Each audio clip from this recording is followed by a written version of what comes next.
Pacific Drive is just like your average family road trip. If your mom was in the passenger seat as an ARC device that let you navigate portals and eventually warped you back to the family garage. Okay, Pacific Drive is nothing like your family road trip. Still, if you've been experiencing live service fatigue or have just been let down by recent AAA releases, this smaller title definitely deserves your attention. This is my review of Pacific Drive.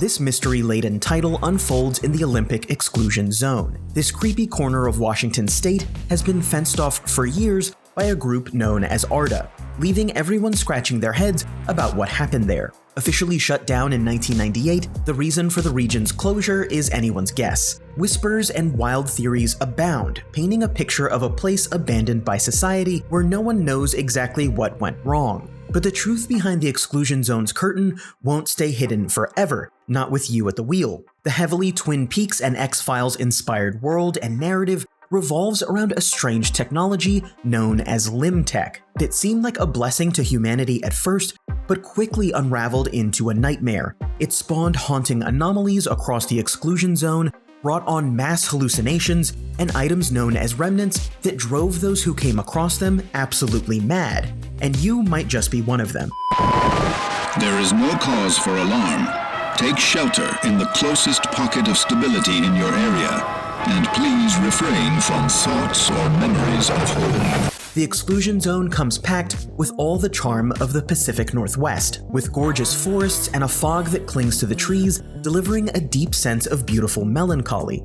But cutting through that sylvan beauty are increasingly violent storms and anomalies. Varied biomes and procedurally generated environmental challenges not only warp the landscape, but deliver an ever-changing undercurrent of danger. When you aren't out scavenging for materials or investigating the zone, you'll be in your trusty garage. Aside from a few respawning resources and a very friendly and otherworldly dumpster that vomits up materials for you, it's a constant in a very inconsistent world. You'll be able to assess damage that's been done to your vehicle, upgrade it in a surprising amount of ways, and even add some decor and upgrades to the garage itself. Although I don't want to spoil the depth of customization and upgrades, you'll be very pleased at how deep the progression system is across individual parts, tools, and garage amenities, all with more cosmetic customization than I was expecting. The art style of the game, coupled with its setting, remind me a lot of Life is Strange, but with a bit more detail, especially in the garage.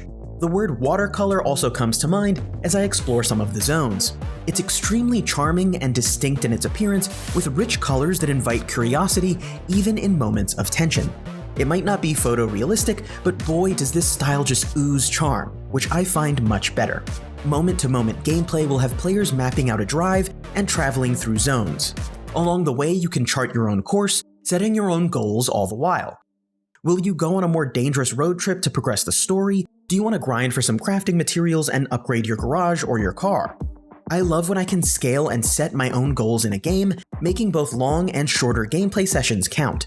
You'll find points of interest along the way, ripe for looting, as well as anomalies and other objects that you can scan in order to fill your logbook, learning more about mechanics, lore, and other information about the zone. The world is so inviting, with layers of mystery to unravel in its most quiet moments, but it can be absolutely white-knuckle at others. In order to return home, you'll need to collect anchors, which will destabilize the world as you collect enough of them to triangulate a portal to go back to the garage. Selecting a portal will instantly destabilize the zone, inviting a deadly storm circle that will close rapidly, turning a simple drive back home into a time trial race.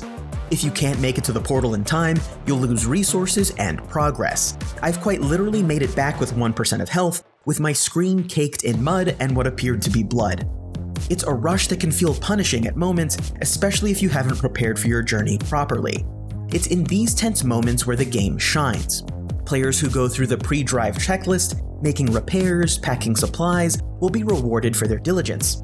Those who care for their cars, keeping a careful eye on fuel and battery levels, will find success. I love how even your eyes become a resource to be managed during gameplay. Will you look in the rear view at the encroaching storm? Will you look ahead at that anomaly that's threatening your entire run? Or will you look at the map? You'll need to decide in real time what you can afford to pay attention to, and you must choose carefully. And speaking of driving, you won't be holding down X or tapping Y to get into and speed away in your car. Pacific Drive forces its players to enter the vehicle, turn it on, put it in drive, and manually turn on things like the cabin light, radio, headlights, and windshield wipers. I absolutely adore the minutia, fiddling with the individual controls in my station wagon. Short of adjusting your mirrors and signaling your turns, this is an incredibly immersive experience, especially when you're playing at a setup like this. And it isn't just a gimmick. Your vehicle will literally roll away if you forget to put down the parking brake. Your battery will drain if you forget to shut off your headlights. Choices like this really grounded me as a player. I love when a game makes you learn systems, similar to sim titles like Elite Dangerous that make you learn how to really operate a vehicle. And while I've been singing Pacific Drive's praises, the game doesn't come without a few issues. While it's very niche, I found that when playing at a resolution of 5120 by 1440, the map can often become obscured to the point where I can't see half of it, even if I zoom out all the way. A very niche issue, but ultra-wide players need to beware. The game also has a charming and somewhat funny quirk system. Over time, systems in your car may be affected, causing odd things to happen, such as a cabin light that automatically turns on when you come to a full stop, or headlights that flicker if you turn hard in either direction. These are amusing and even something players can leave undiagnosed, and have it be a unique quirk of their car. But I do feel that they happen too often. If a particular quirk is bothering you, there is a terminal to diagnose and fix these issues, but I found that the syntax was a bit strange. For example, am I telling the terminal that my headlights flicker when I turn left, or that when I turn left, my headlights flicker? Inputting quirks in the wrong order can use up your guesses, meaning that you'll have to come back and try again later, and the unclear sentence structure of diagnosing quirks can be frustrating at times, which could be fixed by a simple example prompt at the top of the terminal screen. Players who aren't used to roguelites or crafting survival titles can also feel a bit bullied at times. The zones themselves and the anomalies and storms that run through them are procedurally generated, and the combinations that can result can be very punishing once in a while. Also, Ironwood, this is a very specific gripe, but the incline on that entrance through the first wall in the exclusion zone, that pipe you have to go through, it's way too steep. All that aside though, if you enjoy unraveling a bit of mystery, if you like a challenge and are no stranger to roguelites or survival crafting titles, this one is definitely for you. Even fans of driving games will find something to love, as the wagon itself feels so weighty in such a realistic way, which pairs great with the robust maintenance and upgrade systems. Pacific Drive is a game that's excited me more than anything I've seen in the AAA space so far this year. I have such a deep appreciation for not only the world that they've crafted, but the incredible synergy between that world, its stories, its systems, and the moment-to-moment gameplay.